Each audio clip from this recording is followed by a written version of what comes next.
ജയോധാരി ജയോ ഗിരിവരധാരി ജയോ രാധമാധവ കുഞ്ചവിഹാരി ജയോ ഗോപിജനവല്ലഭ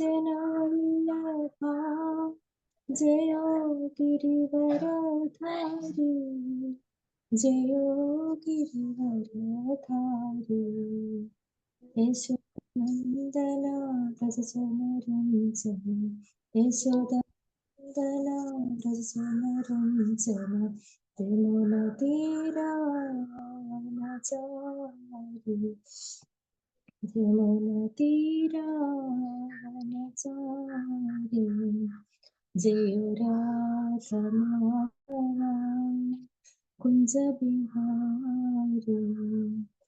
ഹരേ കൃഷ്ണ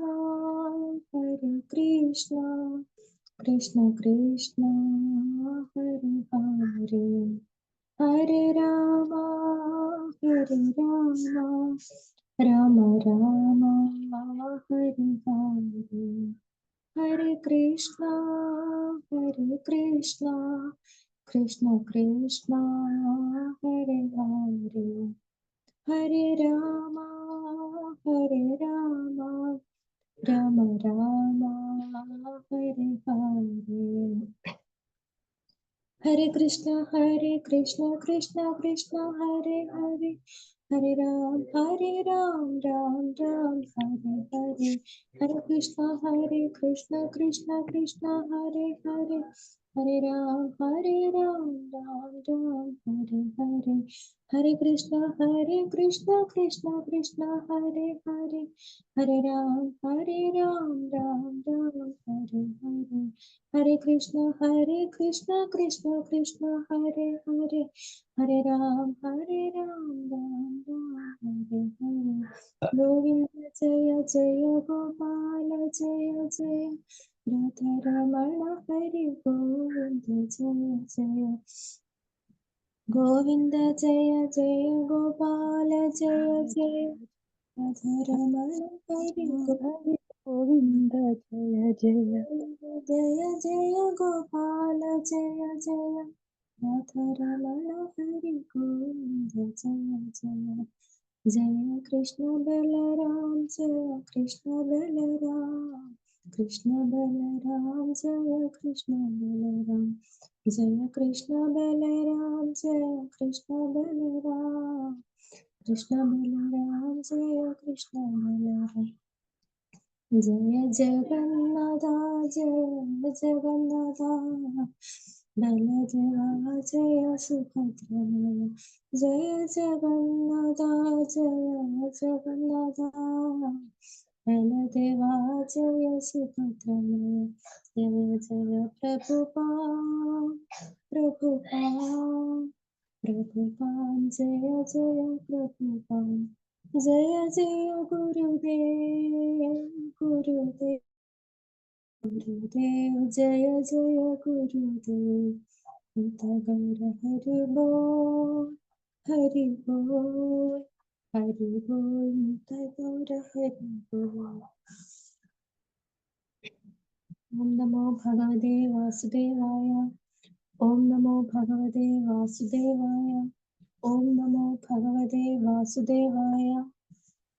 ശ്രീമദ് ഭാഗവതം പ്രഥമ സ്കന്ധം 5-ാമത്തെ അധ്യായം 21-ാമത്തെ ശ്ലോകം.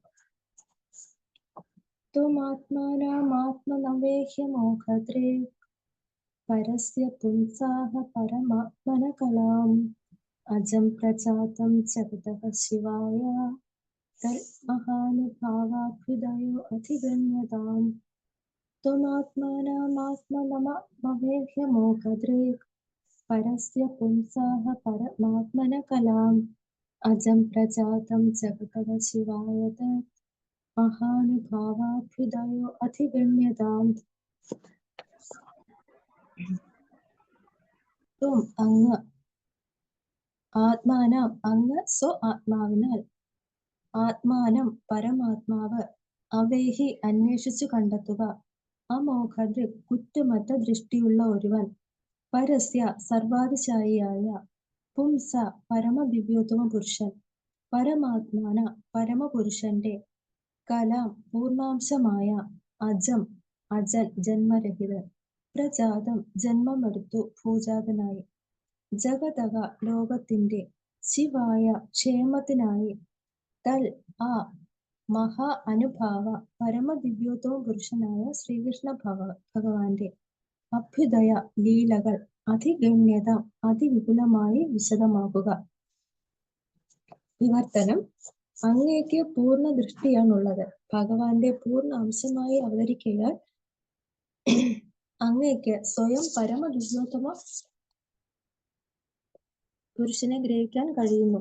അജനെങ്കിലും സർവമാന ജനങ്ങളുടെയും ക്ഷേമത്തിനായി അങ്ങ് ഈ ഭൂമിയിൽ അവതരിച്ചു. ആകയാൽ പരമദിവ്യോത്തമ പുരുഷനായ ശ്രീകൃഷ്ണ ഭഗവാന്റെ സർവാതിശയവും അതീന്ദ്രിയവും അജ്ഞാനപരവുമായ ലീലകളെ ദയവായി സുവ്യക്തമായും സവിസ്തരവുമായി വിശദീകരിച്ച് വർണ്ണിച്ചാലും. ഭാവാർത്ഥം: പരമദിവ്യോത്തമ പുരുഷനായ ശ്രീകൃഷ്ണ ഭഗവാന്റെ അധികാരപ്പെടുത്തപ്പെട്ട പൂർണ്ണാംശ അവതാരമാണ് ശ്രീല വ്യാസദേവൻ. ഭൗതിക ലോകത്തിലെ പതീതാത്മാക്കളെ ത്രാണനം ചെയ്യാനായി അദ്ദേഹത്തിന്റെ അഹൈതുകമായ കാരുണ്യത്താലാണ് അദ്ദേഹം അവരോഹണം ചെയ്ത് ഭൂമിയിൽ അവതരിച്ചത്. ഈ വിസ്തൃതാവസ്ഥയിലും അധപതിച്ചതുമായ ബദ്ധാത്മാക്കൾ ഭഗവാന്റെ അതീന്ദ്രിയ പ്രേമയുധ സേവനത്തിൽ നിന്നും വിയുക്തമാകുന്നു. ജീവാത്മാക്കളെല്ലാം ഭഗവാന്റെ അവിഭാജ്യ ഘടകങ്ങളാണെന്ന് മാത്രമല്ല, അവർ ഭഗവാന്റെ ശാശ്വത സേവകരുമാണ്. ആകയാൽ പതീതാത്മാക്കളുടെ നന്മയ്ക്കായി സർവവേദ സാഹിത്യങ്ങളും ക്രമാനുഗതമായി വിന്യസിച്ചിരിക്കുന്നു. മാത്രവുമല്ല, അത്തരം സാഹിത്യങ്ങളുടെ ആനുകൂല്യത്തെ പരമാവധി പ്രയോജനപ്പെടുത്തി ഭൗതിക അസ്തിത്വ ബന്ധനങ്ങളിൽ നിന്നും സ്വതന്ത്രമാകേണ്ടത് പതീതാത്മാക്കളുടെ കർത്തവ്യമാകുന്നു. ശ്രീല വ്യാസദേവന്റെ ആത്മീയ ആചാര്യൻ സോപചാരികമായി ശ്രീ നാരദ ഋഷി എന്ന് വരികിലും ശ്രീല വ്യാസദേവൻ ആത്മീയ ആചാര്യനെ യാതൊരു വിധത്തിലും ആശ്രയിച്ചിട്ടില്ല. എന്തെന്നാൽ അന്തഃശ്രദ്ധയിൽ മറ്റ് ഏവരുടെയും യഥാർത്ഥ ആത്മീയ ആചാര്യൻ അദ്ദേഹമാകുന്നു. എന്നാൽ ആ ആചാര്യന്റെ കർമ്മം നിർവഹിക്കയാൽ അദ്ദേഹം സ്വയം ഭഗവാനായിരുന്നിട്ടുകൂടി ഒരുവന് നിശ്ചയമായും ആത്മീയ ആചാര്യൻ ഉണ്ടാകണമെന്ന് നമ്മെ സ്വയം ശിഷ്ടാചരണത്താൽ അഭ്യസിപ്പിച്ചു. ഭഗവാൻ ശ്രീകൃഷ്ണൻ, ഭഗവാൻ ശ്രീരാമൻ, ശ്രീ ചൈതന്യ മഹാപ്രഭു തുടങ്ങി പരമദിവ്യോത്തമ പുരുഷന്റെ എല്ലാ അവതാരങ്ങളും അവരുടെ അതീന്ദ്രിയ സ്വഭാവത്താൽ ജ്ഞാനസമ്പൂർണമെങ്കിലും അനുഷ്ഠാനപരമായ ആത്മീയ ആചാര്യന്മാരെ സ്വീകരിച്ചു. ശ്രീകൃഷ്ണ ഭഗവാന്റെ പാതാരബന്ധങ്ങളിൽ അഭയം പ്രാപിക്കുന്നതിന് സാമാന്യ ജനങ്ങളെ ബോധവാന്മാരാക്കി ഭഗവാൻ സ്വയം ശ്രീല വ്യാസദേവന്റെ രൂപത്തിൽ ഭഗവാന്റെ അതീന്ദ്രിയ ലീലകളെ സൂക്ഷ്മ പദപ്രയോഗം കൊണ്ട്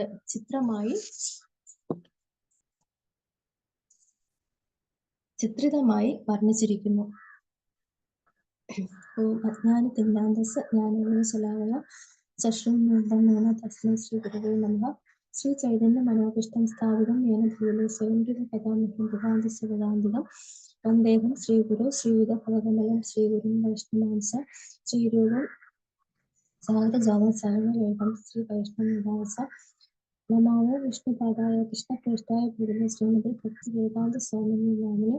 നമസ്തേ സാരസ്വതി ദേവി ഗൗരവാണി പ്രധാന നിർവിശേഷ ശൂന്യവാദി പാശ്ചാത്യസുധാരണ നിത്യാനന്ദ ശ്രീ അദ്വൈത ഗദാധര ശ്രീവാസാദി ഗൗരവൃന്ദ. ഹരേ കൃഷ്ണ കൃഷ്ണ കൃഷ്ണ ഹരേ ഹരേ, ഹരേ രാമ രാമ രാമ ഹരേ ഹരേ, ഹരേ കൃഷ്ണ കൃഷ്ണ കൃഷ്ണ ഹരേ ഹരേ, ഹരേ രാമ രാമ രാമ ഹരേ ഹരേ.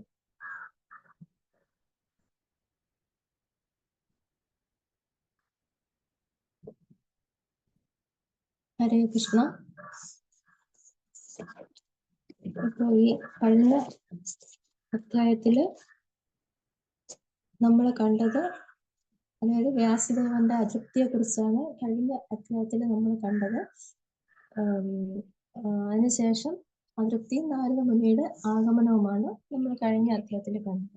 ഈ അധ്യായത്തില് നാരദ മുനിയുടെ ആഗമനം, തുടർന്ന് നാരദ മുനി വ്യാസദേവന്റെ അതൃപ്തി എന്താണെന്ന് മനസ്സിലാക്കി കൊടുക്കുകയും തുടർന്ന് ശ്രീമദ് ഭാഗവതം രചിക്കാൻ ആവശ്യപ്പെടുകയും ചെയ്യുന്നതാണ് ഈ അധ്യായത്തിലൂടെ നമ്മൾ കാണുന്നത്.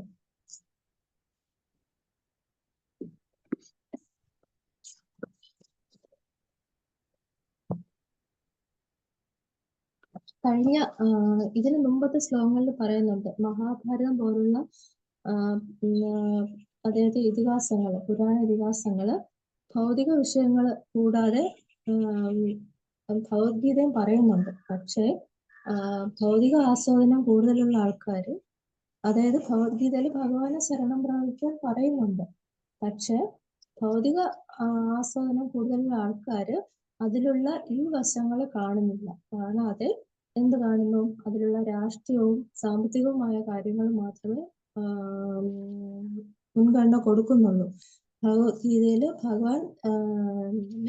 ഭഗവാന് ശരണം പ്രാപിക്കാൻ പറയുന്ന കാര്യങ്ങളൊന്നും നമ്മളെ മഹാഭാരതം വായിക്കുന്ന സാധാരണ ആൾക്കാര് അത് മനസ്സിലാക്കി എടുക്കുന്നില്ല. അതിനുശേഷം 17ാമത്തെ ശ്ലോകത്തില് നാരദമുനി പറയുന്നുണ്ട്, ഭക്തിയുടെ സേവനത്തിനായി ധർമാശ്രിത കർമ്മങ്ങൾ പരിത്യജിക്കുന്ന ഒരാൾ ചിലപ്പോൾ അപക്വമായ അവസ്ഥയിൽ അധപതിച്ചേക്കാം. എന്നിരുന്നാലും അയാളുടെ പരാജയത്തിൽ യാതൊരു ആപത്തും കാണുന്നില്ല എന്ന് ഇതിന് മുന്നേ ഉള്ള ശ്ലോകത്തില് നാരദമുനി പറയുന്നുണ്ട്. കാരണം ഒരു ഭക്തിയുടെ ചെയ്ത ഒരു ഭക്തൻ ഏതെങ്കിലും ഒരു രീതിയിൽ അധപതിച്ചാൽ തന്നെയും അദ്ദേഹത്തിന്റെ അടുത്ത ജന്മം ഒരു പക്ഷെ ഒരു ബ്രാഹ്മണനായിട്ട് നല്ല കുലത്തിൽ ജനിച്ച് ഒരു ഭക്തന്റെ കുടുംബത്തിൽ ജനിക്കുക, അങ്ങനെയുള്ള ഒരു ജന്മം കിട്ടുന്നു. അതുകൊണ്ട് യാതൊരുവിധ പരാജയവും ഭക്തി പരിശോധിച്ച അധപതിച്ച ഒരാളിന് വരില്ല എന്ന് നാരദ മഹർഷി ഇതിനു മുൻപുള്ള ശ്ലോകങ്ങളിൽ പറയുന്നുണ്ട്. ഈ ശ്ലോകത്തിൽ പറയുന്നത്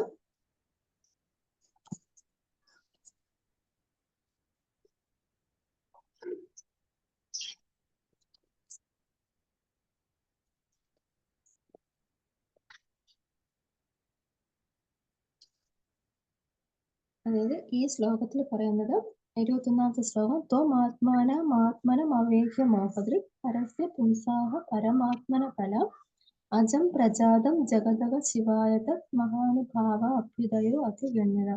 അങ്ങേക്ക് പരിപൂർണ ദൃഷ്ടിയാണുള്ളത്.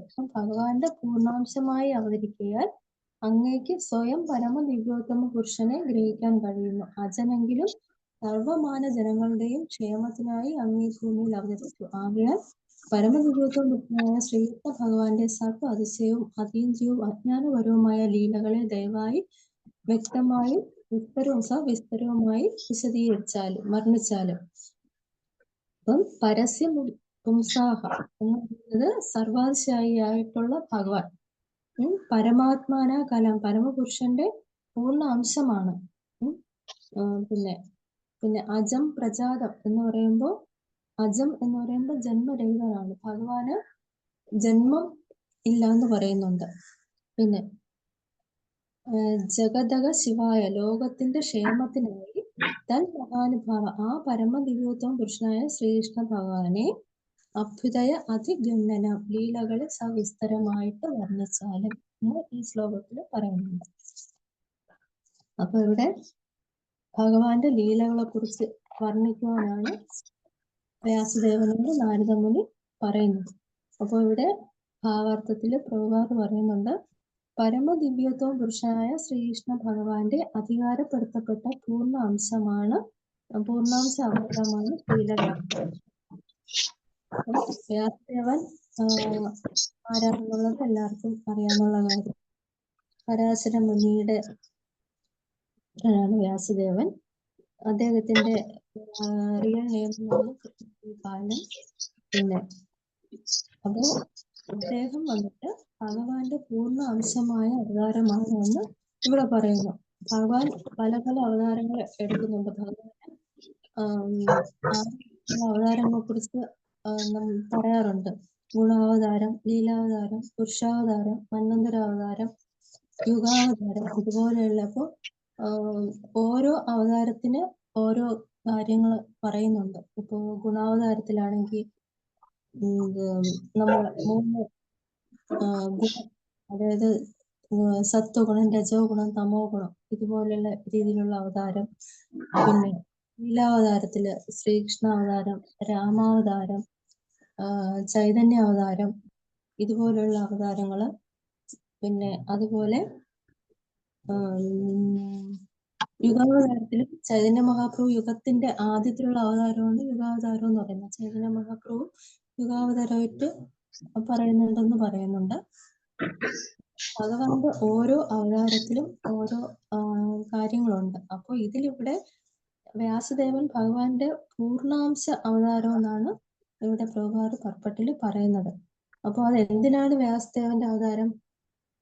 ഭൗതിക ലോകത്തില് പതിതാത്മാക്കളെ ത്രാണനം ചെയ്യാനായി അദ്ദേഹത്തിന്റെ അഹൈതുകമായ കാരണത്താലാണ് അദ്ദേഹം ആരോപണം ചെയ്തത്. അപ്പൊ ഭഗവാൻ ഇപ്പോ ഭഗവത്ഗീതയിൽ പറയുന്നുണ്ട്, പരിത്രാണായ സാധ്വന വിനാശ ദുഷ്ട സർവസംസ്ഥാനായ സംഭവാമി യുഗയൊക്കെ പറയുന്നുണ്ട്. അതായത് ധർമ്മത്തിന് ച്യുതി വരുന്ന സമയത്ത് ഒരു ഭക്തനെ രക്ഷിക്കാനായിട്ട് ഭഗവാൻ അവതാരം ചെയ്യുന്നുണ്ടെന്ന് പറയുന്നുണ്ട്. അപ്പോൾ ഇവിടെ ഉള്ള അവതാരം എന്ന് പറയുന്നത് പതിതാത്മകളെ ത്രാണനം ചെയ്യാനായി. അപ്പോൾ അതായത് നമുക്ക് വ്യാസദേവന്റെ ഭാഗവതം, അതായത് മഹാഭാരതം പോലുള്ള രചിച്ചത് തന്നെ ശൂദ്രർ, അതായത് സ്ത്രീകൾ, ഇതുപോലെയുള്ളവർക്ക് വേണ്ടിയാണ്. അതിനുവേണ്ടിയാണ് വ്യാസദേവൻ അത് എഴുതിയത് തന്നെ. അപ്പോൾ ആ ഒരു ഉദ്ദേശത്തിലായിരുന്നു വ്യാസദേവന്റെ അവതാരം. എന്നാൽ തന്റെ ഗുരുവിന്റെ സാമീപ്യം കൊണ്ടാണ് വ്യാസദേവന് ഭാഗവതം രചിക്കാനായിട്ട് നാരദമുനി പറഞ്ഞു കൊടുത്തത് തന്നെ. ഗുരുവിന്റെ സാന്നിധ്യത്തിലാണ് വ്യാസദേവൻ അത് കിട്ടിയത് തന്നെ. അപ്പോ ഇവിടെ പറയുന്നുണ്ട്, അപ്പോൾ ഈ വിസ്തൃതാവസ്ഥയിലായിരിക്കും അത്യാവശ്യമായ ബദ്ധാത്മാക്കൾ ഭഗവാന്റെ അതീന്ദ്രിയ പ്രേമയുടെ സേവനത്തിൽ നിന്നും യുക്തമാകുന്നു. ജീവാത്മാക്കളെല്ലാം ഭഗവാന്റെ അവിഭാജ്യ ഘടകങ്ങളെന്ന് മാത്രമല്ല, അവർ ഭഗവാന്റെ ശാശ്വത സേവകരുമാണ്. അപ്പോൾ അതുകൊണ്ട് പതിതാത്മാക്കളുടെ നന്മയ്ക്കായി സർവ്വ വേദ സാഹിത്യങ്ങളും ക്രമാനുഗതമായി വിന്യസിച്ചിരിക്കുന്നു. അതായത് ആദ്യം തന്നെ വ്യാസദേവൻ വേദങ്ങളെ 4ആയിട്ട് വിന്യസിച്ചു. അപ്പോൾ ഇതെല്ലാം കഴിഞ്ഞതിന് ശേഷമാണ് അടുത്ത് ഭാഗവതം രചിക്കാനായിട്ട് നാരദമുനി ആവശ്യപ്പെടുന്നത്. അപ്പോൾ ഇവിടെ പറയുന്നുണ്ട്, എല്ലാ ജീവാത്മാക്കളും ഭഗവാന്റെ അവിഭാജ്യ ഘടകമാണ്, പക്ഷെ ഭഗവാന്റെ സേവകരുമാണ്. പക്ഷെ ഇത് മറന്നാണ് ഓരോ ജീവാത്മാക്കളും ഈ ഭൂമിയിൽ ജീവിക്കുന്നത്.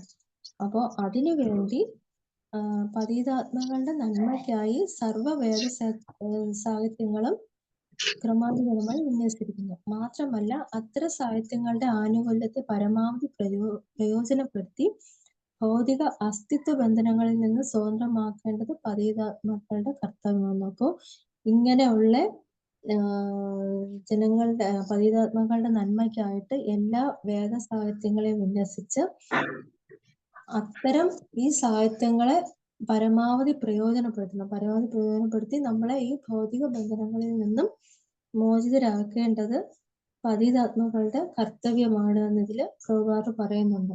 അപ്പോൾ ശ്രീല വ്യാസദേവന്റെ ആത്മീയ ആചാര്യൻ സൗപചാരികമായ ശ്രീ നാരദ ഋഷി എന്ന വരികിലും ശ്രീല വ്യാസദേവൻ ആത്മീയ ആചാര്യനെ യാതൊരു വിധത്തിലും ആശ്രയിച്ചിട്ടില്ല. അപ്പോൾ ഇവിടെ വ്യാസദേവന്റെ ഗുരു എന്ന് പറയുന്നത് നാരദമുനിയാണ്. എന്നിട്ടും വ്യാസദേവൻ ഒന്നിലും നാരദമുനി ആശ്രയിച്ചില്ല. കാരണം അദ്ദേഹം സ്വയം ഭഗവാനായിരുന്നിട്ടാണ് ആശ്രയിക്കാത്തത്. പിന്നെ അതായത് പറയുന്നുണ്ട്, എല്ലാവരുടെയും യഥാർത്ഥ ആത്മീയ ആചാര്യൻ എന്ന് പറഞ്ഞാൽ ഭഗവാൻ ശ്രീകൃഷ്ണനാണ്. എന്നാൽ ഒരു ആചാര്യന്റെ കർമ്മം നിർവഹിക്കയാൽ അദ്ദേഹം സ്വയം ഭഗവാനായിരുന്നിട്ടും കൂടി ഒരുവന് നിശ്ചയമായും ആത്മീയ ആചാര്യൻ ഉണ്ടാവണമെന്ന് നമ്മെ സ്വയം ശിഷ്ടാചരണത്താൽ അഭ്യസിച്ചു. പക്ഷെ എല്ലാവർക്കും ഓരോ ആത്മീയ ആചാര്യന്മാര് ഉണ്ടാവണം എന്നൊരു കാര്യം ഉള്ളതോടുകൂടി ഭഗവാൻ ഭഗവത്ഗീതയിൽ തന്നെ പറയുന്നുണ്ട്, നമ്മൾ എല്ലാവരും ഓരോ ആത്മീയ ആചാര്യനെ സ്വീകരിക്കണം, അദ്ദേഹത്തിന്റെ അടുത്ത് വിനീതമായി കാര്യങ്ങൾ ചോദിച്ചറിയണം, അദ്ദേഹത്തിന് സേവനം ചെയ്യണമെന്ന് ഭഗവാൻ നമുക്ക് പറഞ്ഞു തരുന്നുണ്ട്. അപ്പോൾ ആ പറഞ്ഞു തരുന്നത് തന്നെ ഭഗവാന്റെ ഓരോ അവതാരത്തിലും ഭഗവാൻ അത് കാണിച്ചു തരുന്നുണ്ട്. ഇപ്പോ ശ്രീരാമ അവതാരത്തില് ഗുരുവിനെ സ്വീകരിച്ചു വസിഷ്ഠമുനി, വിശ്വാമിത്രമുനി.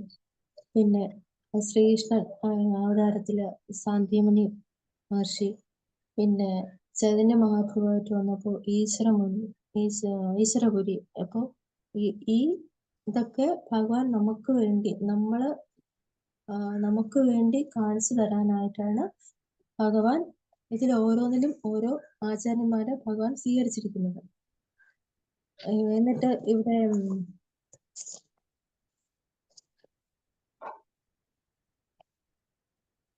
അതായത് ചൈതന്യ മഹാപ്രഭു വന്നിട്ട് സന്യാസ സ്വീകരിച്ചപ്പം തന്നെ ഇപ്പൊ സന്യാസ ഇതില് ഓരോ അതായത് സ്ഥാനപ്പേരുകളുണ്ട്. അതായത് തീർത്ഥ, ആശ്രമ, സരസ്വതി ഇതൊക്കെ ഉയർന്ന തരം സ്ഥാനപ്പേരുകളാണ്.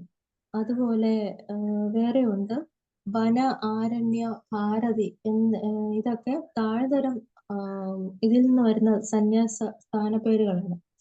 പക്ഷെ നമ്മളെ ചൈതന്യ മഹാപ്രഭു വന്നിട്ട് ഭാരതി ഇതിൽ സമ്പ്രദായത്തിൽ നിന്നാണ് സന്യാസം സ്വീകരിച്ചത്. അത് എന്തുകൊണ്ടെന്നാല് അതായത് ഭാരതി സമ്പ്രദായം എന്ന് പറയുന്നത് ഒരു താഴ്തരം സമ്പ്രദായത്തിൽ നിന്നാണ് ചൈതന്യ മഹാപ്രഭു സന്യാസം സ്വീകരിച്ചത്. അത് നമ്മുടെ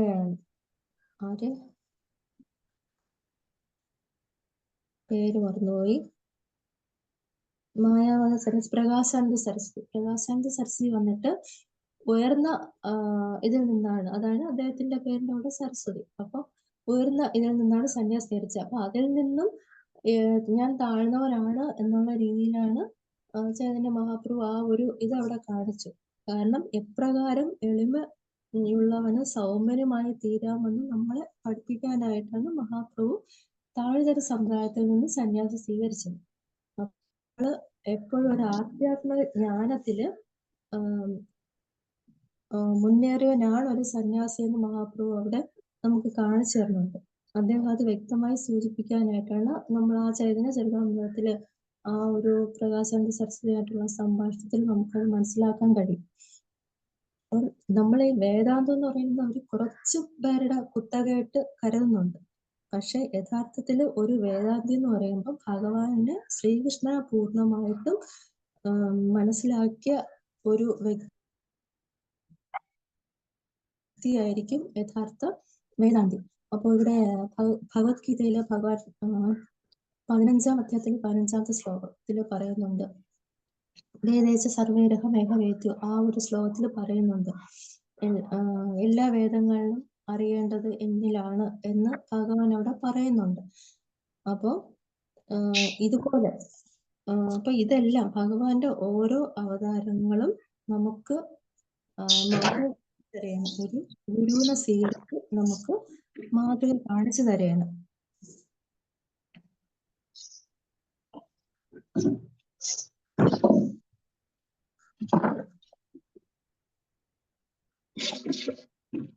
ഇവിടെ പറയുന്നുണ്ട്, ശ്രീകൃഷ്ണ ഭഗവാന്റെ പാതാരവിന്ദങ്ങളിൽ അഭയം പ്രാപിക്കുന്നതിന് സാമാന്യ ജനങ്ങളെ ബോധവാന്മാരായി ഭഗവാൻ സ്വയം ശ്രീലവ്യാസദേവന്റെ രൂപത്തിൽ ഭഗവാന്റെ അതീന്ദ്രിയ ലീലകളെ സൂക്ഷ്മ പദപ്രയോഗം കൊണ്ട് ചിത്രിതമായി വർണ്ണിച്ചിരിക്കുന്നു.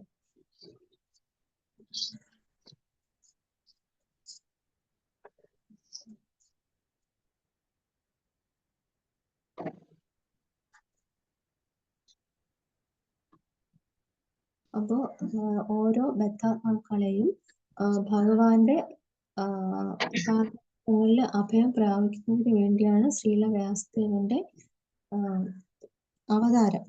അപ്പോ നമ്മള് സാധാരണ ജനങ്ങൾക്ക് വ്യാസദേവൻ എന്ന് പറയുമ്പോൾ ഇപ്പോഴും നമുക്ക് ആർക്കും അതായത് സാധാരണ ജനങ്ങൾക്ക് ഇതുവരെ അറിയാൻ കഴിഞ്ഞിട്ടില്ല വ്യാസദേവൻ എന്ന് പറയുന്നത് ഭഗവാന്റെ ഒരു അവതാരമാണ്, സാഹിത്യ അവതാരമാണെന്ന് ആർക്കും അറിയില്ല. അപ്പം ഭഗവാന്റെ ഈ കലിയുഗത്തില് നമ്മളെ ബദ്ധാത്മാക്കളെ, അതായത് ഓരോരുത്തരെയും ഭഗവാൻ തന്റെ ആയിട്ട് ഭഗവാൻ എന്തെല്ലാം ചെയ്യുന്നു എന്നുള്ളത് നമ്മൾ ഇതിൽ നിന്ന് മനസ്സിലാക്കേണ്ടതാണ്.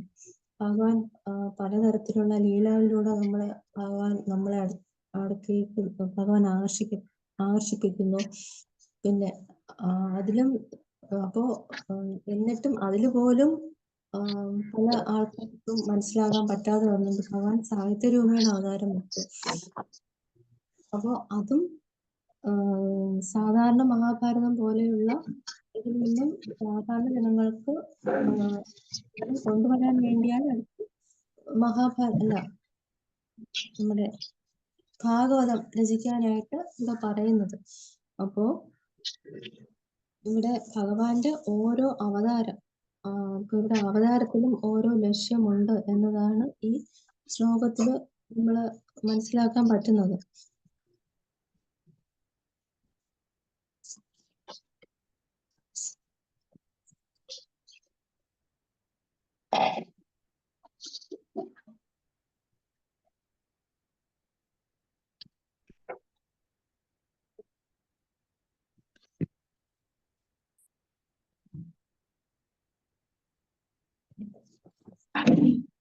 അതുകൊണ്ട് നമുക്ക് ഈ ഭൗതിക ലോകത്തിന്റെ അതായത് ദുരിതപൂർണവും കഠിനവും ക്ഷീണകരവുമായിട്ട് അവസ്ഥയിൽ നമുക്ക് മോചനം ലഭിക്കണമെങ്കിൽ എപ്പോഴും നമ്മൾ ശാസ്ത്രങ്ങളിൽ പ്രസ്താവിച്ചിട്ടുള്ള നിർദ്ദേശങ്ങൾ നമ്മൾ പാലിക്കണം.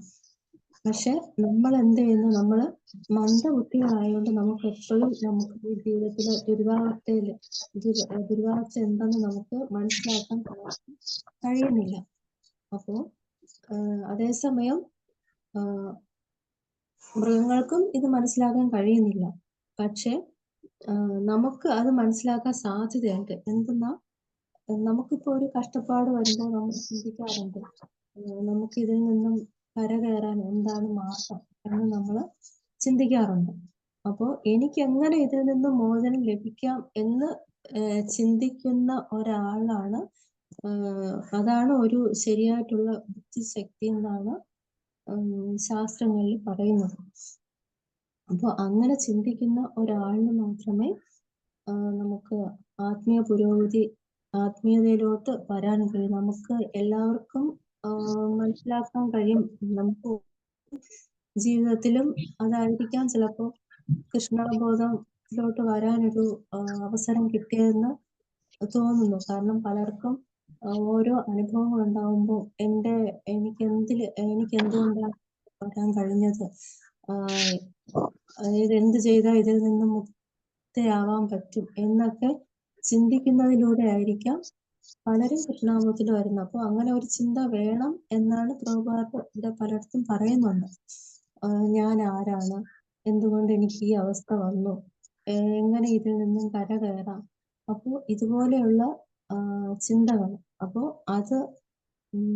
അതാണ് മനുഷ്യനെയും മൃഗങ്ങളെയും തമ്മിൽ, മറ്റ് ജീവജാലങ്ങളെയും തമ്മിൽ വേർതിരിക്കുന്നത്.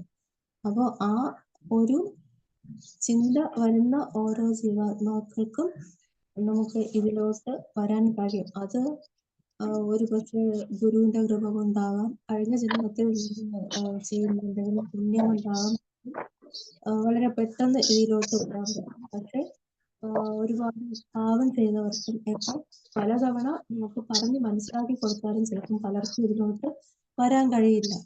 അപ്പൊ അതും പറയുന്നുണ്ട്, ഒരുപാട് പാവങ്ങൾ അവർ ചെയ്തിട്ടുണ്ടായിരിക്കാം. അപ്പോ അങ്ങനെ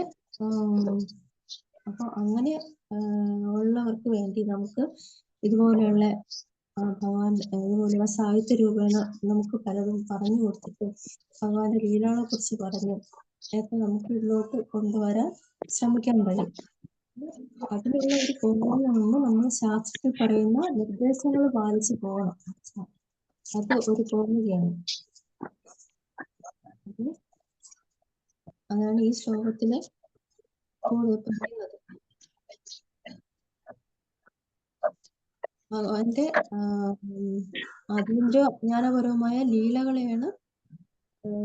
ലീലകളെ ദയവായി സുവ്യക്തമായി സവിസ്തരമായി വിശദീകരിച്ച് വർണ്ണിച്ചാലെന്നാണ് ഇവിടെ പറയുന്നത്. വെറുതെ പറയുന്നതെല്ലാം ഭഗവാന്റെ സർവ അതിശയപരവും അതീന്ദ്രപരവും ആത്മജ്ഞാനപരവുമായ ലീലകൾ, അതീതമായിട്ടുള്ള ലീലകള്, അതിശയപരമായിട്ടുള്ള ലീലകള്, ആത്മജ്ഞാനപരവുമായിട്ടുള്ള ഇതെല്ലാം നമുക്ക് വേണം. ജ്ഞാനവും നമുക്ക് വേണം. അപ്പൊ ദയവായി വ്യക്തമായിട്ടും സവിസ്തരവുമായിട്ടും നന്നായിട്ട് വിവരിച്ച് പറഞ്ഞു. അതുവഴി ഇവിടെ അതായത് ആജ്ഞാപിക്കുകയല്ല ചെയ്യുന്നത്, ദയവായി വർണ്ണിച്ചാലും എന്നാണ് ഇവിടെ പറയുന്നത്. ഇന്നും നമുക്ക് മനസ്സിലാവുന്നത് അത്രയ്ക്കും ഇതാണ് ഭഗവാന്റെ ലീലകൾ. ഭഗവാന്റെ ലീലകൾ, പ്രത്യേകിച്ച് ലീലകളായിരിക്കാം ഓരോരുത്തരെയും ആകർഷിക്കുന്നത്. അതുകൊണ്ട് നമ്മൾ മനസ്സിലാക്കേണ്ടത്, നമ്മുടെ ശാസ്ത്രങ്ങൾ ഈ ദുരിതപൂർണമായ ഈ അവസ്ഥയിൽ നിന്ന് നമുക്ക് മുക്തി നേടാനായിട്ട് നമ്മൾ മെയിനായിട്ട് ശാസ്ത്രങ്ങൾ പറയുന്ന നിർദ്ദേശങ്ങൾ പാലിച്ചു പോകണം എന്നതാണ് ഈ ഒരു ശ്ലോകത്തിലും നിന്നും നമുക്ക് മനസ്സിലാക്കാൻ കഴിയുന്നത്.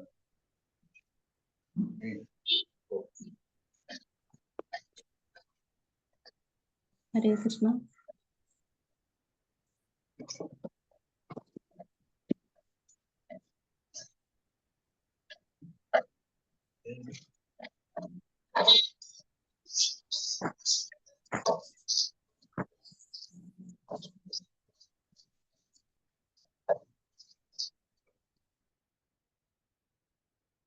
ഹരേ കൃഷ്ണ.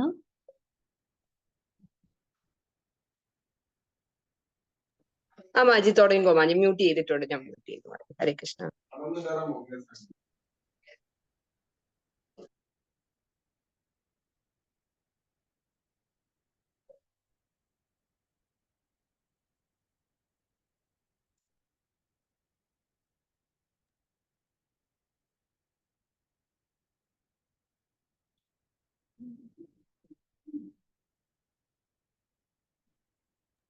ഹരേ കൃഷ്ണ മാജി.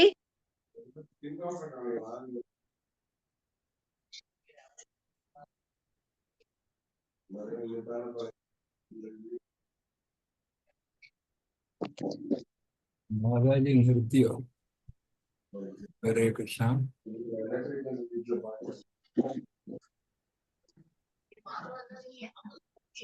ഈ മാതാജിയുടെ പേരെന്താണ്? ശ്യാമ. ശ്യാമല മാജിയുടെ എന്ത് മ്യൂട്ട് ആയിട്ട് കിടക്കണോ? മാതാജി.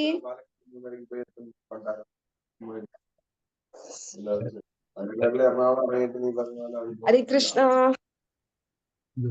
ഹരേ കൃഷ്ണ.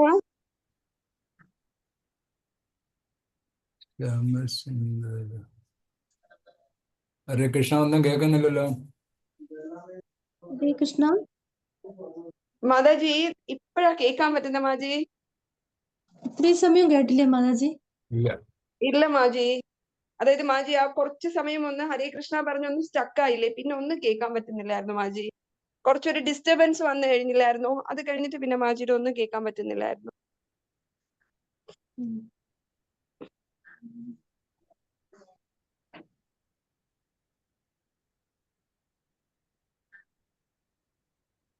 അപ്പോ കൺക്ലൂഷൻ പറയാം മാതാജി. അതായത് നമുക്ക് ഈ ലോകത്തില്, അതായത് നമ്മുടെ ഈ ഒരു ഭൗതികമായ അവസ്ഥയിൽ നിന്നും രക്ഷ നേടാനായിട്ട് നമ്മള് അതായത് നമ്മള് അതിനു വേണ്ടി ഒരു പോംവഴി എന്ന് പറയുന്നത് നമ്മൾ ശാസ്ത്രത്തെ സമീപിക്കണം, ശാസ്ത്രത്തിൽ പറയുന്ന നിർദ്ദേശങ്ങൾ പാലിക്കണം. അതിനു വേണ്ടി തന്നെയാണ് ഭഗവാന്റെ ലീലകളെ കുറിച്ചും അതീന്ദ്രിയമായ ലീലകളെ കുറിച്ചും പിന്നെ അതായത് ജ്ഞാനപരമായ ഇതിനെ കുറിച്ച് നമ്മൾ അറിയാനായിട്ട് ഭാഗവതം സവിസ്തരമായിട്ട് വർണ്ണിക്കാനായിട്ട് നാരദമുനി ശ്രീല വ്യാസദേവനോട് അഭ്യർത്ഥിച്ചത്. ഹരേ കൃഷ്ണ. ഹരേ കൃഷ്ണ മാജി. ഇപ്പൊ കേൾക്കാം മാജി, ഇപ്പൊ കേൾക്കാം.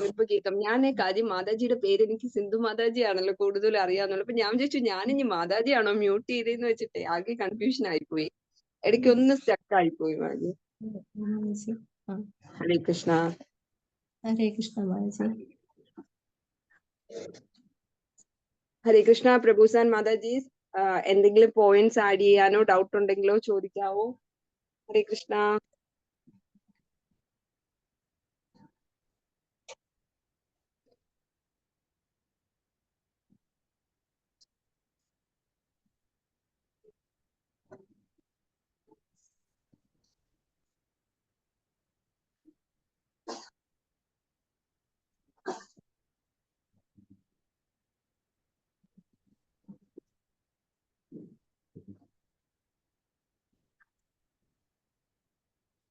ഹരേ കൃഷ്ണ. എന്തെങ്കിലും ആർക്കെങ്കിലും ഷെയർ ചെയ്യാനുണ്ടോ? അല്ലെങ്കിൽ നമുക്ക് ക്ലോസ് ചെയ്യാമോ? ഹരേ കൃഷ്ണ.